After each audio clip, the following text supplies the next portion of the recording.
Sit on your bed one day and ask yourself, what remarkably stupid things am I doing on a regular basis to absolutely screw up my life?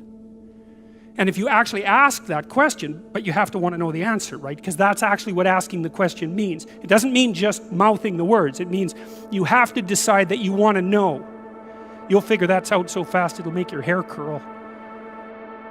There's no better pathway to self-realization and the ennoblement of being than to posit the highest good that you can conceive of and commit yourself to it. And then you might also ask yourself, and this is definitely worth asking, is do you really have anything better to do? And if you don't, well, why would you do anything else? If you orient yourself properly and then pay attention to what you do every day, that works. And I actually think that that's in accordance with what we have come to understand about human perception, because what happens is that the world shifts itself around your aim, because you're a creature that has an aim. You have to have an aim in order to do something. You're an aiming creature. You look at a point and you move towards it. It's built right into you. And so you have an aim. Well, let's say your aim is the highest possible aim. Well then, so that sets up the world around you. It organizes all of your perceptions. It organizes what you see and you don't see. It organizes your emotions and your motivations. So you organize yourself around that aim, and then what happens is the day manifests itself as a set of challenges and problems, and if you solve them properly, then you stay on the pathway towards that aim, and you can concentrate on the day, and so that way you get to have your cake and eat it too, because you can point into the distance, the far distance, and you can live in the day.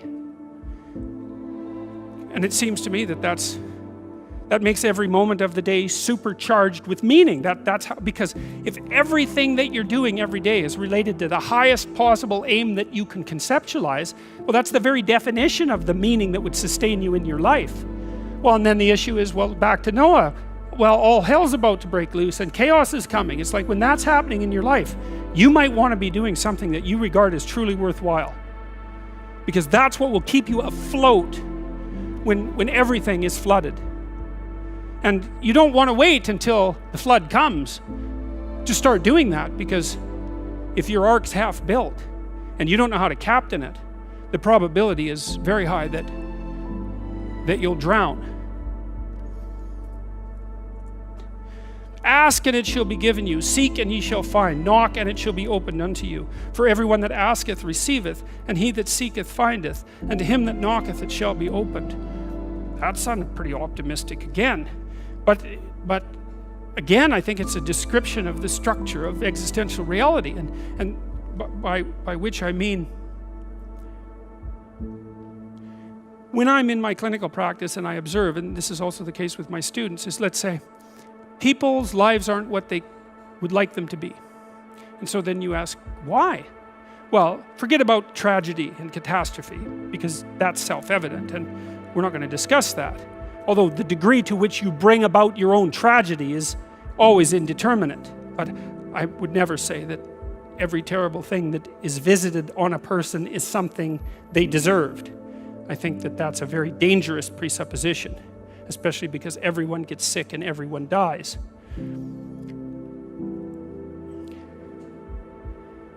But one of the main reasons that people don't get what they want is because they don't actually figure out what it is. And the probability that you're going to get what would be good for you, let's say, which would even be better than what you want, right? Because, you might be wrong about what you want easily. But maybe you could get what would really be good for you. Well, why don't you? Well, because you don't try. You don't think, okay, here's what I would like if I could have it. And I don't mean in a way that you manipulate the world to force it to deliver you goods for status or something like that. That isn't what I mean. I mean something like, imagine that you were taking care of yourself like you were someone you actually cared for. And then you thought, okay, I'm caring for this person. I would like things to go as well for them as possible. What would their life have to be like in order for that to be the case? Well, people don't do that. They don't sit down and think, all right, let's figure it out. You've got a life. It's hard, obviously. It's like 3 years from now, you can have what you need. You got to be careful about it. You can't have everything. You can have what would be good for you, but you have to figure out what it is, and then you have to aim at it. Well, my experience with people has been if they figure out what it is that would be good for them, and then they aim at it, then they get it. And it's strange because it's a strange thing. It's not quite that simple because, you may formulate an idea about what would be good for you, and then you take 10 steps towards that, and you find out that your formulation was a bit off, and so you have to reformulate your goal. So you're kind of going like this as you move towards the goal. But a huge part of the reason that people fail is because they don't ever set up the criteria for success. And so, since success is a very narrow line and very unlikely, the probability that you're going to stumble on it randomly is 0. And so there's a proposition here, and the proposition is, if you actually want something, you can have it. Now the question then would be, well, what do you mean by actually want? And the answer is that you reorient your life in every possible way to make the probability that that will occur as certain as possible. And that's a sacrificial idea, right? It's like, you don't get everything. Obviously. But maybe you can have what you need. And maybe all you have to do to get it is ask. But the asking isn't a whim or today's wish. It's like, you have to be deadly serious about it. You have to think, okay, like I'm taking stock of myself. And if I was going to live properly in the world and I was going to set myself up such that being would justify itself in my estimation, and I don't mean as a harsh judge, exactly what is it that I would aim at? And so the issue is not so much the blindness of others, even though there's as much blindness among others as there is for you. But the issue here, the advice here, the description here is, you should be concerned about what's interfering with your own vision first. And you should leave other people the hell alone in relationship to that. And so if your mode of being in the world is, if you would just act better, things would improve for me, or if you identify the evil and the catastrophe as something that's outside, that someone else needs to fix, or that someone else is responsible for, then you're not going to fix that. And you're going to remain blind to the things that you're doing and not doing that make things not go well. And so it's just better to think, all right, I'm probably blind in many, many ways. And maybe there are some ways that I could rectify that, because it's highly probable that you're blind in all sorts of ways. I mean, in fact, it's virtually certain. And so it's just more useful to think, how is it that I'm wrong in this situation? I'll tell you something that I learned to do when I was arguing with my wife, which happened quite frequently, because when you actually communicate with people, you find out that there's many things that you don't agree on. And that's because you're actually different creatures. And so if you're actually going to have a truthful conversation, then you're going to find out that you don't see things the same way, and then you can either pretend that that's not the case and gloss over it and then end up in a 30-year silent war, or you can have the damn fight when you need to have it and see if you can straighten it out. So now and then we'd get in a situation where we were at loggerheads, we couldn't move. And, it would spiral up into hate speech, let's say. Because, yeah, everyone laughs because they know they manifest plenty of hate speech towards those they love. So one of the things we learned to do was, when we hit an impasse, was to separate and to go our own ways and to go sit and think, okay, look, we're at this unpleasant situation. We can't figure out how to move forward. I'd always think, of course it's her fault. Obviously it's her fault. At least 95%. But maybe there was something I did that contributed like 5% to it. If you do what it is that you're called upon to do, which is to lift your eyes up above the mundane, daily, selfish, impulsive issues that might beset you, and attempt to enter into a contractual relationship with that which you might hold in the highest regard, whatever that might be, to aim high and to make that important above all else in your life, that fortifies you against the vicissitudes of existence like nothing else can. And I truly believe that that's the most practical advice that you could possibly receive. The way that you fortify your faith in life is to assume the best, something like that, and then to act courageously in relationship to that. And that's tantamount to expressing your faith in the highest possible good. It's tantamount to expressing your faith in God. And it's not a matter of stating, well, I believe in the existence of a transcendent deity, because in some sense, who cares what you believe? I mean, you might and all that, but that's not the issue. That's not the issue. The issue, it seems to me, is how you act. The issue is not what you believe as if it's a set of facts, but how you conduct yourself in the world. The purpose of thinking is to let your thoughts die instead of you. It's a brilliant notion, and so the idea is something like, you can conjure up a representation of yourself. You can conjure up a variety of potential representations of yourself in the future. You can lay out how those future representations of yourself are likely to prevail or fail. You can cull the potential yous in the future that will fail, and then you can embody the ones that will succeed. You do that well simultaneously, conjuring up a representation of your current state and determining for yourself, because of your undue suffering, which elements of your pathetic being need to be given up so that you can move forward into that future. And the goal, what is it that you're aiming at with that work and that sacrifice? That's the ultimate question. What is it that you're trying to do? Well, you're trying to improve the future. We believe that the future can be improved. We believe that it can be improved as a consequence of our sacrificial work.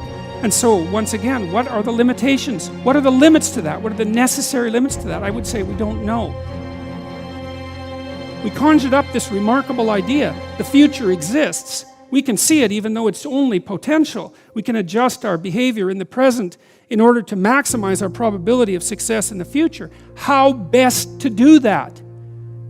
Well, the idea is something like, don't hesitate to offer the ultimate sacrifice if you want the future to turn out ultimately well. What is it that you could contract for, let's say, if you were willing to give up everything about you that's weak and unworthy?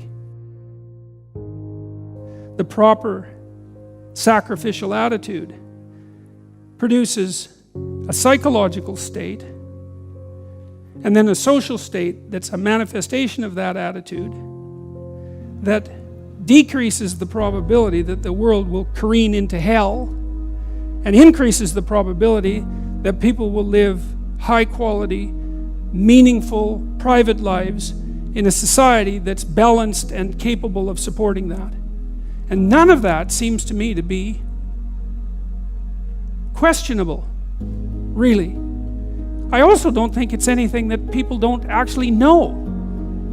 You know, people have told me many times that when they listen to me talk, they're hearing things that they already knew but didn't know how to say. It's something like that. And this is one of those things that I think is exactly like that. I mean, I think it's at the very core of our moral knowledge, which is our behavioral knowledge and our perceptual knowledge. I mean, let's get this straight. Moral knowledge is no trivial matter. It's knowledge about how it is that you orient yourself in the world. There's no more profoundly necessary form of knowledge. Well, it's predicated on something that's exactly like this. We know that we have to make sacrifices. We know that we have to aim at what's good.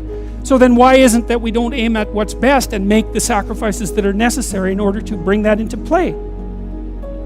I think it seems to me that in some sense that's self-evident. The question is why we don't do it, but there's answers to that too. Life is hard and it hurts people. It's rife with limitation, and some of it's arbitrary, and some of it's unjust, and some of it's worse, some of it's malevolent, which is even worse. And it's not surprising that that combination of vicissitude can turn people against being. But I think even when that happens, and even when people have the kind of history that if they revealed to you, you would say, well, it's no wonder you turned out that way. The people who turn out that way still know that it's wrong. They still know that however deep their own suffering, however arbitrary their own suffering, however much that's caused by the malevolence of others, as well as the tragedy of existence, that does not in any way justify their turning away from the good. And I believe everyone knows that. I believe that they know it implicitly, even if they don't allow themselves to know it explicitly. And I believe that if they violate that idea, then they violate themselves, and that they end up in Cain's position, which is the position of the man who's been given a punishment that is too great to bear. Now we're capable of making sacrifices in abstraction, right? To conceptualize a future that we want, to let go of the things that are stopping us from moving forward, and to free ourselves from the chains of our original preconceptions. Pursue pleasure. Follow your impulses. Live for the moment. Do what's expedient. A mountain is something you have to climb, and you have to climb to the pinnacle of a mountain, and the mountain is up, right? And the mountain stretches up to heaven, and it's a long journey to specify the right place on the highest pinnacle. And that's symbolic, because of course it's a pinnacle that you're always trying to reach, just like you're always trying to aim. You're always trying to climb upward. At least that's the theory. It depends to some degree, of course, on your definition of upward. You're supposed to, again, to act out the highest good of which you're capable. Now that'll transform your life to some degree into an archetypal adventure. There's no way around that, because as you attempt to climb a higher mountain, let's say, or to aim at a higher target or something like that, then the things around you will become increasingly dramatic and of import. That happens by necessity, obviously, because if you're aiming at something difficult and profound and you're really working at it, then your life is going to become perhaps increasingly difficult and profound. But that might be okay. That might be exactly what you need as an antidote to the implicit limitations that face you as a human being. The good father is precisely someone who is willing to sacrifice his child to the ultimate good. You have a moral obligation as a parent to encourage your child to go out into the world, right? And to be whoever they can be, to be the best they can possibly be. And in doing that, you're encouraging them to pursue the good. You're sacrificing them to the good. You're not keeping them for yourself selfishly. You're telling them that they can go out and live their life and live it properly. You don't want for your son what it is that you want for him. You want for your son what would be best for him and for the world. And you let go in precise proportion to your desire to have that happen. When you have an infant, you do everything for the infant, because the infant can do nothing for him or herself. But as the infant matures and is increasingly capable of doing things for him or herself, then you pull back, right? You pull back, and every time the child develops the ability to do something, you allow them or encourage them to do it, and you don't interfere. So if your child is struggling getting dressed, well, obviously there's some times that you help them, but mostly you let them learn so that they can know how to do it in the future. That's better for you, and it's certainly better for them. There's a rule if you're working with the elderly in an old age home, and the rule is something like, don't do anything for any of the guests, let's say, that they can do for themselves, because you compromise their independence. And so as a mother, you pull back and you pull back, and you let your child hit him or herself against the world, and you fail to protect them. But by failing to protect them, you encourage and ennoble them to the point where you're no longer necessary. Now, they may still want to see you, and it would be wonderful if that was the case, but the point is that you're supposed to remove yourself from the equation by encouraging your child to be the best possible person that person can be.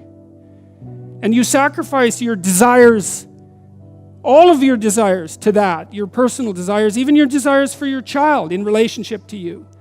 Because you want them to move forward into the world as a light, right? As a light on a hill. That's what you want, if you have any sense. And so you don't get to keep your children at home because you need them. How do we come to know ourselves in terms of our personalities and, more importantly, potential? One of the first ways to come to know yourself is to understand that you don't. You can learn to kind of watch yourself like you're watching a stranger. So you have to understand that you don't know who you are. And that's not easy to understand because you think you know. But then, you remember You can't control yourself very well. You're not very disciplined. You're full of flaws. Maybe you don't know yourself as well as you think. But it's hard to get low enough to understand how deeply it is the case that you are ignorant about who you are. Now, there's an upside to that too, which also is that you're also ignorant about who you could be. And so the discovery of that, is some reward for the horror of determining who you actually are. Then you watch yourself. You watch yourself like you're watching a stranger. You watch what you say and you listen. And you think, well, what sort of person would say that? And how am I reacting emotionally when I'm communicating in that manner? Is that making me feel stronger, weaker? Is it filling me with shame? Is it helping my confidence? Am I laying out a lie? Am I deceiving myself and other people? Am I adopting this personality at parties that is designed to impress and to amuse, and it comes across as nothing but like self-centered narcissism? What are my dark fantasies? What are my aggressive fantasies? What is it that I'm willing to do? What am I interested in so that I'll spontaneously pursue it? What do I procrastinate about and why? What am I unwilling to do? What do I think is good? What do I congratulate myself for accomplishing? And what do I berate myself for failing to confront and to implement? Those are all incredibly complicated questions, and you don't know the answers to them. So that's a start. And then in terms of potential, well, you'll discover a little bit more about your potential as you discover who you are, especially the darker parts of yourself, because then you discover your potential for mayhem. There's some real utility in that. The discovery that you're dangerous. It's such a useful discovery. It's actually something that strengthens you, because the first thing that a realization like that can in fact produce is the ambition to incorporate that danger into a higher order personality. And that can make you implacable. That can make you someone who can say no when you need to say no. That can make you someone who won't avoid necessary conflict. And so that's unbelievably useful. And so that's one of the potentials that you might discover. The other thing you do to discover your potential is you challenge yourself. It's like, take a bit of a look at yourself and think about what's not so good that you could improve, that you should improve by your own standards, and that you would improve, and set yourself a little goal. Maybe you're not studying at all at your university, or maybe you're at work and you've got this stack of paper there, and you haven't looked at that damn stack for like a month, and you know that you should be, and you're bothering yourself at night because you're avoiding that. It's like, maybe you think, well, I've avoided that stack of paper completely for 1 month. I'm quite a coward when it comes to whatever snakes might be hidden in that stack of paper. How about tomorrow I just put that stack of paper in front of me on my desk, and I glance through it for 15 seconds. See if I can do that. It's like, well, you set yourself a goal of improvement. It's a humble goal. There's things you could do to improve, and you know what they are. And there's small steps that you could take, that you might take, that would put you in that direction. And then the question is, are you big enough to take those small steps?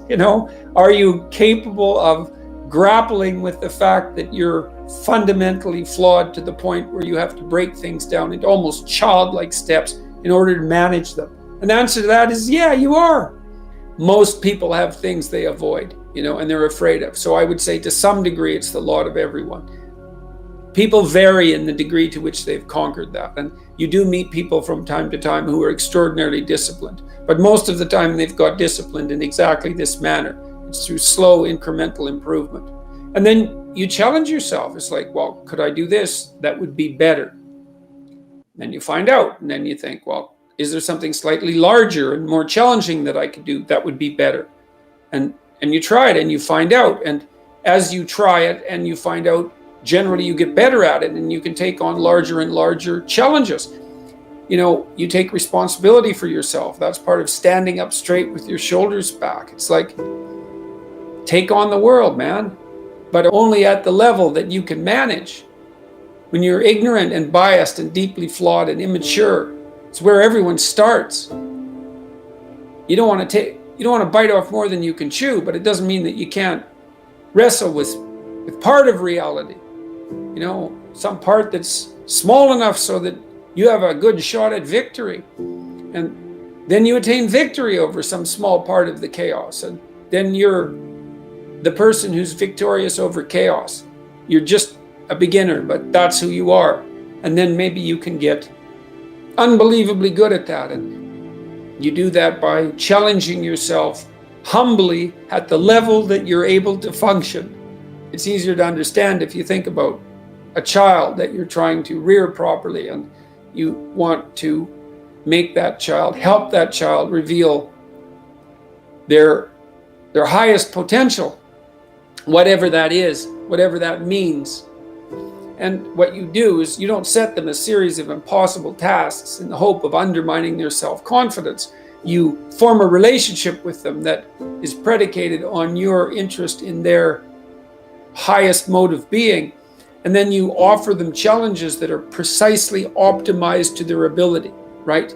So they can do them, but they have to stretch. The two elements of their ability would be what they can do and how much they're capable of transforming what they can do. And an optimal challenge stretches you to the end of what you can do and then into the domain of how you can transform. You have to be humble and wise enough to understand that you might have to aim pretty damn low, especially in those places where you're not functioning well. And it might be so embarrassing that you can't bring yourself to fathom that that's actually who you are. You need the loss of that arrogant ego because it's precisely what's interfering with your movement forward. You know, it's part of the adversarial process, mythologically speaking, that stops moral progress. You're too proud of who you think you are to notice what you're like so that you could change properly. You don't want to sacrifice that part of yourself. It's probably associated with some delusion that helps you maintain a positive, although very fragile self-image, you know, in the absence of genuine effort. It's not to be recommended. So you know yourself by watching and paying attention. It's not thinking exactly. It's not imagination. It's watching like you're a snake. Because a snake watches like cold-bloodedly with no emotional reaction, just to see what's there. It doesn't allow what is wanted or desired to interfere with what is observed. So you watch yourself like that, as if you don't know who you are. Well, that's the beginning. And then you challenge yourself continually to see how far past yesterday you can push today and tomorrow, and to continually experiment with expanding the domains not only of your competence but of your ability to increase that competence. The upper limit to that is proportional to the moral effort that you put into it. The more that's guided by the highest of all possible visions, right? The alliance with the highest of all possible conceivable good. The more it's accompanied by truth in speech and action, the more you will develop your potential. And I believe that potential to be as unlimited in the upward direction, more unlimited in the upward direction than it is unlimited in the direction that brings people to the political and social hells that so often characterize the world that we inhabit. And so you also, I suppose, have to be willing to undertake that as an adventure, because it's a hell of a thing to bear that kind of responsibility. It takes a person out of the ordinary. It takes them out of themselves. But there's deep meaning to be had in it, and there isn't anything better that you can do. There's this old idea that you go into the abyss.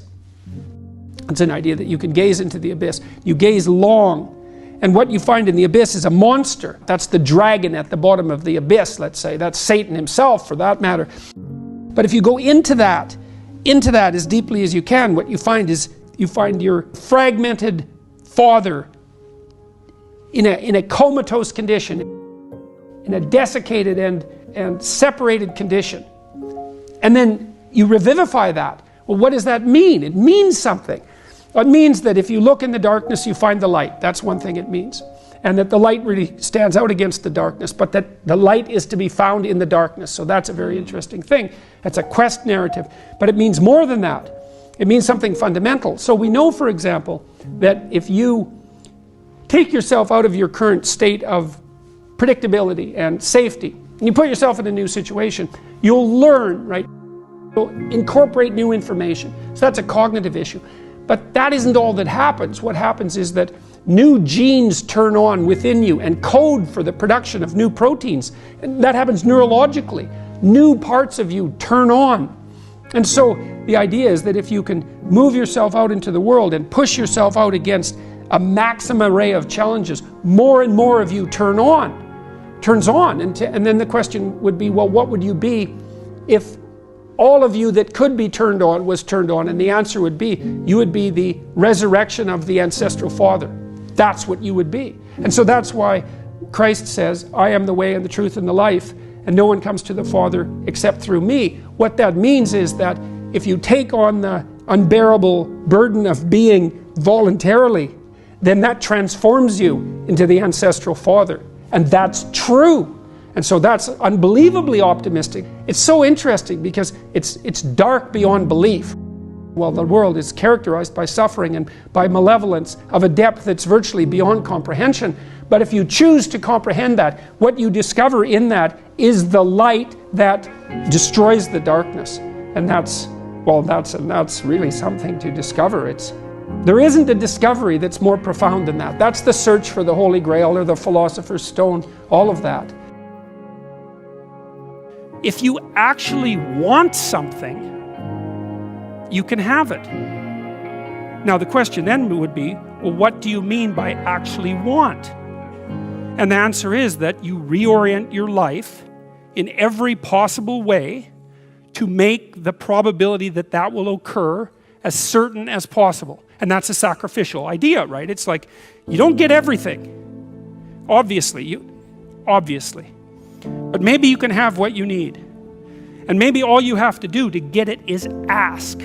But asking isn't a whim or today's wish. It's like, you have to be deadly serious about it. You have to think, okay, like I'm taking stock of myself. And if I was going to live properly in the world and I was going to set myself up such that being would justify itself in my estimation, and I don't mean as a harsh judge, exactly what is it that I would aim at? You could try this. This is a form of prayer, knocking. Sit on your bed one day and ask yourself, what remarkably stupid things am I doing on a regular basis to absolutely screw up my life?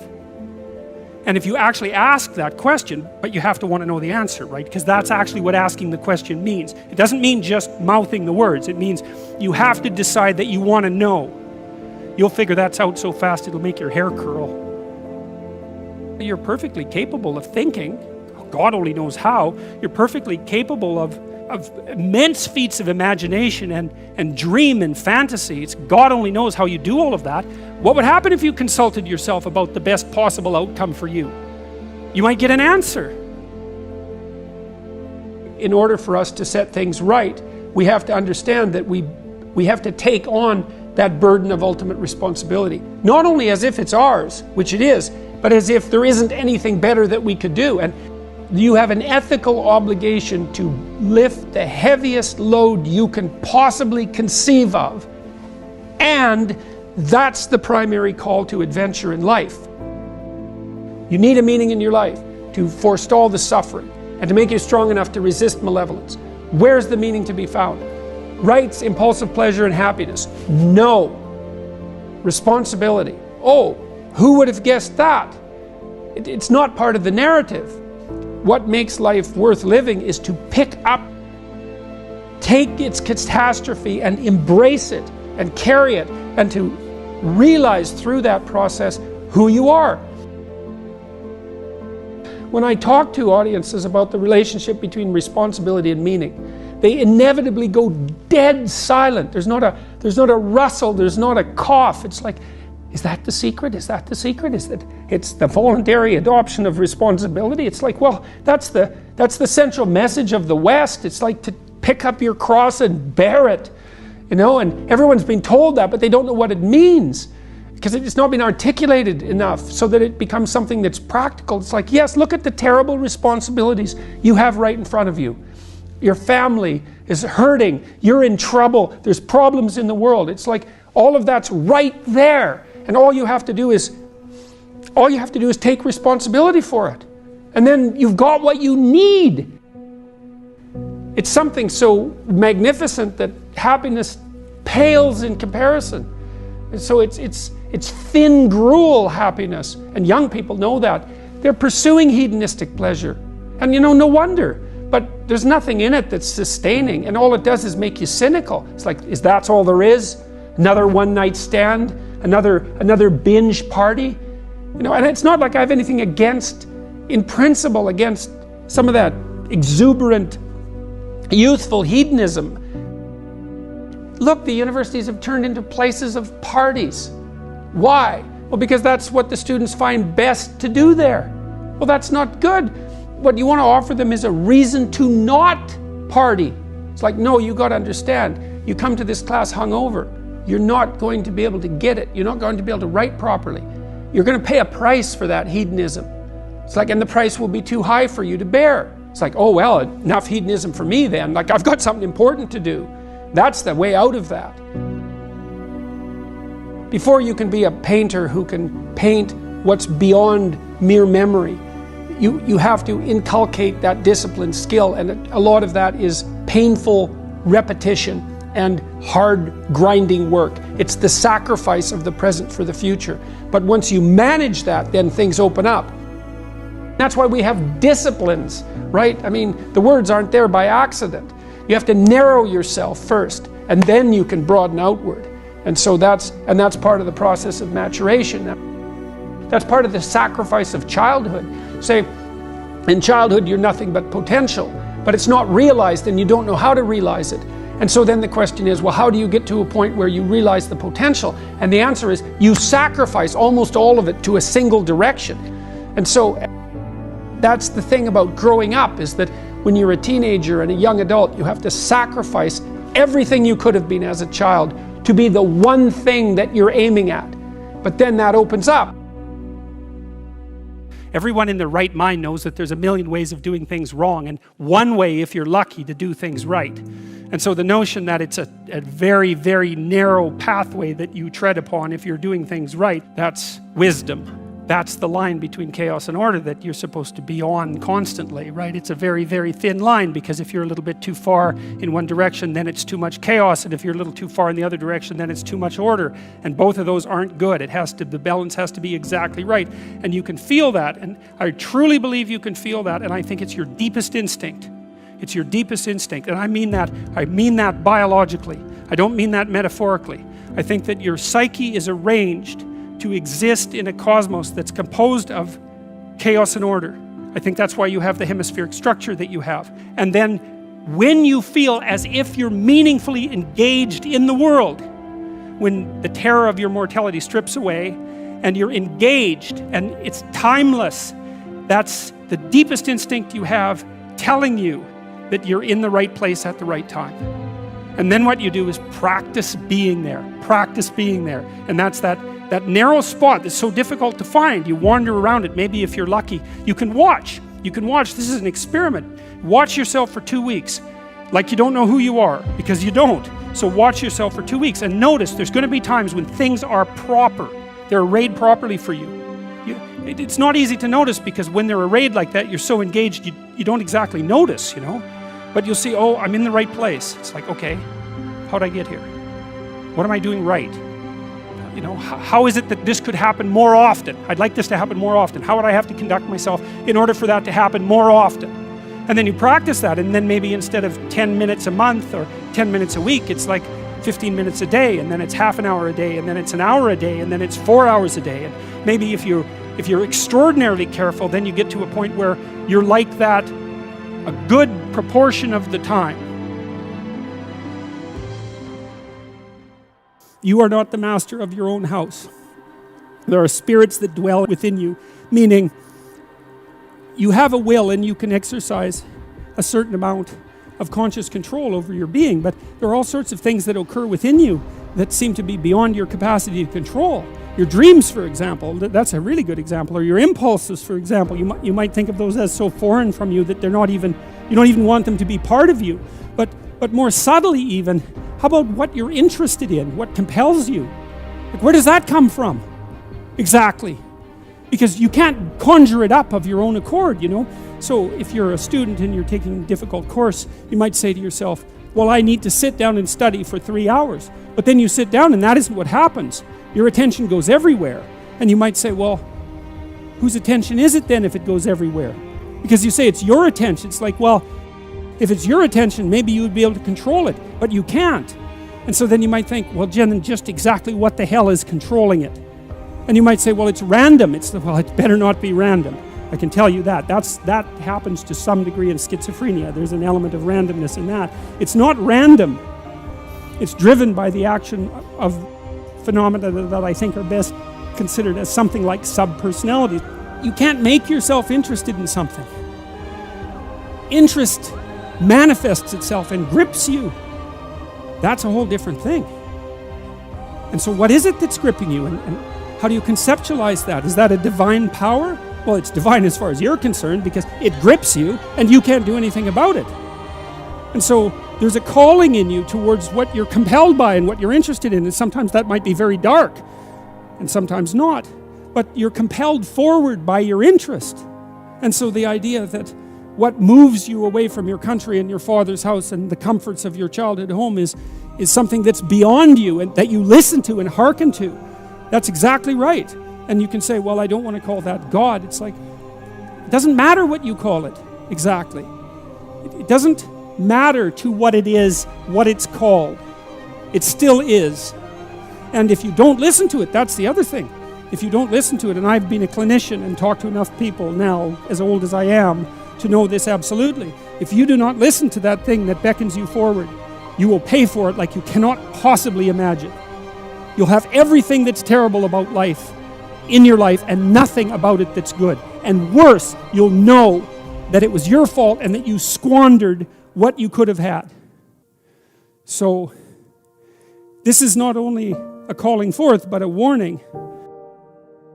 One of the things that I've noticed in my life is that nothing I've ever done was wasted. And by done, I mean put my heart and soul into, like attempted with all of my effort. That always worked. Now, it didn't always work the way I expected it to work. That's a whole different issue. But the payoff from it was always positive. Something of value always accrued to me when I made the sacrifices necessary to do something worthwhile. Go somewhere you don't understand. You have to go into the unknown. And that's God's first command. Go into the unknown. Because you already know what you know. And that's not enough unless you think you're enough. And if you're not enough and you don't think you're enough, then you have to go where you haven't been. Get away from your family enough so that you can establish your independence. And that isn't because there's something wrong with your family, but it means get away. I talk to people very frequently whose families have provided them with too much protection. And they know it themselves, and that means they're deprived of necessity. And you have to get yourself away from your dependency in order to allow necessity to drive you forward. And that's to become independent and to become mature. We've been fed this unending diet of rights and freedoms, and there's something about that.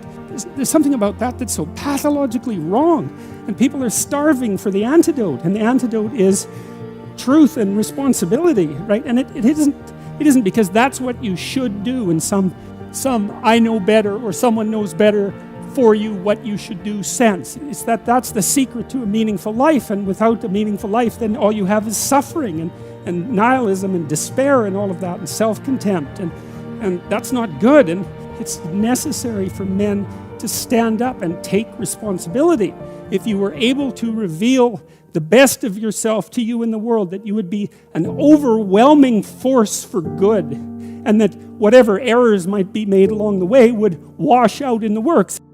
If you forthrightly pursue that which God directs you to pursue, let's say, that all things are possible. And so we don't know the limits of human endeavor. We truly don't. And it's premature to put a cap on what it is that we are, what it is that we're capable of. And so you know, you're already something, and maybe you're not so bad in your current configuration. But you might wonder, if you did nothing for the next 30 years except put yourself together, just exactly what would you be able to do? And you might think, well, that's worth finding out. But of course, that's the adoption of responsibility. There's lots in the world to fix. Everything that bothers you about the world and about yourself should be fixed, and you can do that. I have a friend. He lives in Montreal. His name is James Simon. He's a great painter, and he's taught me a lot of things. He's helped me design my house and beautify it. And I bought some paintings from him a couple of years ago. And he did this series of paintings where he went around North America and stood in different places, and then he painted the view from here down. And so it's his feet planted in different places, on roads, in the desert, on the ocean. Yeah, well, you know, he was trying to make a point, and the point was that wherever you are, it's worth paying attention. And that's because, you know, so all these places that he visited, he looked at exactly where he was, standing by the side of the road in the desert. Sort of mundane in some sense, but then maybe he put 40 hours into that painting, you know, and it's very, very realistic painting with really good light. And what he's telling you as a painter is everything is worth paying attention to an infinite amount, but you don't have enough time. And so the artist does that for you, right? The artist looks and looks and looks and looks and looks and then gives you that vision. And so then you can look at the painting and it reminds you that everything that there is right where you are. And that's a hard thing to realize, but it's actually true. And so I've been telling people online in various ways and in lectures that they should start fixing up the world by cleaning up their room. How you would like your life to be, what you would like your character to be 3 to 5 years down the road, if you were taking care of yourself like you were taking care of someone that you actually cared about. So you kind of have to split yourself into two people and treat yourself like someone you have respect for and that you want the best for. And that's not easy, because people don't necessarily have respect for themselves, and they don't necessarily want what's the best for themselves, because they have a lot of self-contempt and a lot of self-hatred and a lot of guilt.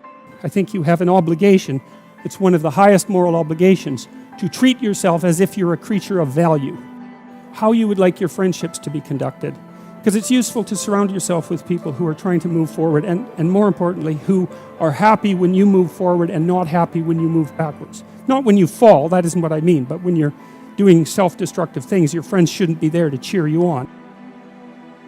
You look at the world through a story. You can't help it. And the story is what gives value to the world, or the story is what you extract from the value of the world. You can look at it either way. You're somewhere and it's not good enough. Right? That's the eternal human predicament. Wherever you are isn't good enough. And to some degree, that's actually a good thing, because if it was good enough, well, there's nothing for you to do. So it's actually maybe a good thing that it's insufficient. And that might be why sometimes having less is better than having more. And I don't want to be a Pollyanna about that. I mean, I know that there's deprivation that can reach to the point where it's completely counterproductive. But it isn't always the case that starting with little is... If you start with little, you start with more possibility. It's something like that. So you move always from what's unbearable about the present to some better future, right? And if you don't have that, then you have nothing but threat and negative emotion. You have no positive emotion, because the positive emotion is generated in the conception of the better future and then the evidence that you generate yourself that you're moving towards it. That's where the positive and fulfilling meaning of life comes. So you want to set up this structure properly. It's very, very important. And so what it means is that you want to be going somewhere that's good enough so that the going is worth the while. And you can ask yourself that. And, well, we know what's wrong with life. It's rife with suffering and insufficiency and deception and evil. It's all of that, obviously. Okay, what would make the journey worthwhile? Well, you can ask yourself that. It's like, all right, in order to bear up under this load, what is it that I would need to be striving to attain? And if you ask yourself that, that's to knock and the door will open. That's what that means. If you ask yourself that, then you will find an answer, and you'll shrink away from it. You'll think, well, there's no way I could do that. It's like, well, you don't know what you could do. You don't know what's possible. And you're not as much as you could be. And so God only knows what you could do and have and give if you sacrificed everything to it. You have to sacrifice that which is most valuable to you currently that's stopping you. And God only knows what that is. It's certainly the worst of you. It's certainly that. And God only knows to what degree you're in love with the worst of you. Resentment is a key human motivation, and I would say it's a great teacher. To listen to your resentment is one of the best things you can possibly do. Resentment only means one of two things. It means either like shut the hell up, grow up, quit whining and get on with it. That's one thing it means. Or someone is playing the tyrant to you, might even be you, and you have something to say and do that you should say and do to put it to a stop. And so maybe resentment can show you the pathway to doing that. Like a resentful person wants other people to change. And if you're resentful, then your motivations aren't trustworthy. In fact, they're very, very dark. And what should you do instead? How do you treat your own resentment? I would say, well, Solzhenitsyn, who I'm a great admirer of Solzhenitsyn, his book, The Gulag Archipelago, was one of the things that brought down the Soviet Union. And he said that one man who stopped lying could bring down a tyranny. And, you know, he said that with some authority. He said when he was in the Gulag camps, you know, meditating on how the hell he got there, and he had a rough life, man. I mean, first of all, he was on the Russian front at the beginning of World War II, and then he was thrown in the Gulag camps, and that was just the beginning of his adventures, man. He had a rough life. And he was in the camps, and he was thinking, what the hell? How did I get here? What's going on? I mean, he had Hitler and Stalin to blame, right? So if you need someone to blame, man, Hitler and Stalin, that's great. But that isn't what he did. He said he meditated for a while once he realized that he might have something to do with, in some strange way, with the way things turned out for him. And he said he went over his life with a fine-tooth comb in his memory. He thought, okay, where did I go wrong? But by my own judgment, when there was a path in front of me, when did I take the path that I knew I shouldn't take? Because you all know that, right? You know. Sometimes you don't know if what you're doing is good or if it's bad. It's just ignorance. You just don't know. But sometimes you bloody well know, and you do the thing you know you shouldn't do anyways. That happens a lot. And why do you do that? Spite is part of it, stupidity. There's all sorts of reasons, but you certainly know you do it. Solzhenitsyn thought, okay, well, what would happen if I took responsibility for where I am in this concentration camp, and then I went over my whole life and tried to figure out all the things I did that were wrong by my own estimation that increased the probability that I would get here, and then what would happen if I tried to set them all right now in the present? And that's why he wrote the Gulag Archipelago. And one of the consequences of that, as I said, was it sped the dissolution of the Soviet Empire. So, hey, that's not bad, eh? Like, you make a real confession, you really repent, you do your penance, which is writing this book, and you completely change the geopolitical landscape of the world. It's like, and that's worth thinking about, because it's not only Solzhenitsyn who did that. Nelson Mandela did something quite similar. It's not so impossible. And so the idea that what you should do if you're feeling resentful about the nature of being, or suffering too much for your own life, let's say, is straighten the damn thing out. Like, seriously, try it for a year even. Try it for a week. Try not doing the things you know you shouldn't do. Try not saying the things you know to be false. And just watch what happens. You might as well give it a shot, right? Because you say, well, I'm all in for a year. You know, I'm going to do things right. And then I'll just stand back and I kind of watch how things unfold. And maybe I'll reconsider at the end of that year. It's like, try it. Try it. I mean, I would say I've had thousands of letters now from people who are saying, hey, I tried that, you know, and hey, you know, it worked. I read this great line in a T.S. Eliot play called The Cocktail Party. And in it, this woman comes up to a psychiatrist and she says, you know, I'm having a really rough time of it. I'm suffering badly. My life is not going well. And then she says, I hope that there's something wrong with me. And the psychiatrist says, well, what the hell do you mean by that? And she says, well, here's how I look at it. There's either something wrong with the world, and I'm just in it, and that's how it is. And then, like, what am I going to do about that? Because it's the whole world. Or maybe I could be fortunate, and there's something wrong with me that's causing all this unnecessary suffering. And if I could just set it right. I could learn, and I could set it right. And so, well, I've been thinking about that for a very long time, and I think, well, if your life isn't going the way it is, you know, you can find someone else to blame which is pretty convenient for you and also relatively easy. Or you could think, okay, I don't like life. I don't like the way my life is unfolding. Maybe I don't like life in general because it's tragic and tainted with evil.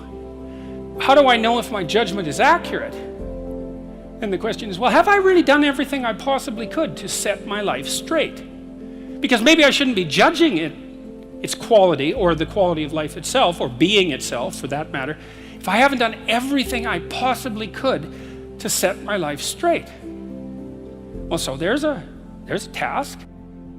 The humility element is, it took me a long time to understand why there's religious injunctions supporting humility, to even understand what the word really meant in that sort of technical sense. And it means something like this. It means what you don't know is more important than what you know. Then what you don't know can start to be your friend, you see. People are very defensive about what they know. But the thing is, you don't know enough. And you can tell you don't know enough because your life is not what it could be, and neither is the life of the people around you. You just don't know enough. And so what that means is that every time you encounter some evidence that you're ignorant, someone points it out, you should be happy about that because you think, oh, you just told me how I'm wrong. It's like, great. Like maybe I had to sift through a lot of nonsense to get through the real message that you're telling me, but if you could actually tell me some way that I'm wrong and then maybe give me a hint about how to not be wrong like that, well then I wouldn't have to be wrong like that anymore. That would be a good thing, and you can embark on that adventure by listening to people. And if you listen to people, they'll tell you amazing things if you listen to them, and many of those things are little tools that you can put in your toolkit like Batman, and then you can go out into the world and use those tools, and you don't have to fall blindly into a pit quite as often. And so the humility element is, well, do you want to be right or do you want to be learning? And it's deeper than that. It's, do you want to be the tyrannical king who's already got everything figured out, or do you want to be the continually transforming hero, or fool for that matter, who's getting better all the time? And that's actually a choice, you know.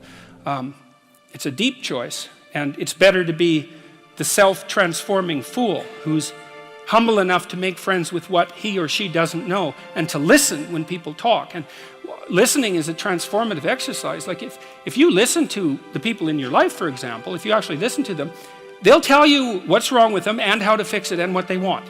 They can't even help it if you start listening, because people are so shocked if you actually listen to them that they tell you all sorts of things that they might not have even intended to, things they don't even know. And then you can work with that. And the other thing that's so interesting, you know, now and then you have a meaningful conversation, right? You have a good conversation with somebody, you walk away and you think, geez, you know, we really connected, and I know more than I did when I came away from that conversation. And during the conversation, you're really engrossed in it. And that feeling of being engrossed is a feeling of meaning, and the feeling of meaning is engendered because you're having a transformative conversation. So your brain produces that feeling of meaning for you. It says, oh yeah, this is exactly where you should be right here and now. It's the right place and time for you. And that's a great place to occupy. And so a good conversation where people are listening has exactly that nature. And the reason it has that nature is because it is in fact transformative. It's one of the truisms of clinical psychology. Like if you're a clinical psychologist, a huge part of what you do is just listen to people. It's like, you know, they come in, they're unhappy, and they'd rather not be, something like that. You say, well, why do you think you might be unhappy? And they don't know. They have some ideas, and they may have to ramble around for like a year before they figure out why they're unhappy. They get rid of a bunch of reasons why they thought they were unhappy that are untrue, and then you kind of get to the heart of the problem. And then you might ask them, well, if you could have what you wanted so that your life would be okay, what would that look like? Then they have to ramble around a bunch about that because they don't really know. But the listening will straighten them out because people think by talking. And in order to think, you have to have someone to listen, because it's very hard to think. Hardly anyone can think. And even the people who can think can only think about a limited number of things. But almost everybody can talk. And you can listen to yourself talk, and if someone listens to you, then you also have a foil for your thoughts, right? Because you can watch the person when you're talking and see if you're boring or see if you're amusing or if you're engrossing, all of those things. So like if you're arguing with your wife, let's say, or your husband, big party is going to want to win. That's stupid because you don't want that. You want to defeat your wife in an argument. oh, well, great. Like if she was going to disappear tomorrow, no problem. But like you're going to like live with defeated, miserable her for the next week? That's no good. So you listen and you think, okay, well, here's what I think you said, and maybe even make it a little stronger and more elaborated than was the case with the original utterance, so that you get the damn argument right. Because you don't want to win, you want to fix the problem. That's the winning.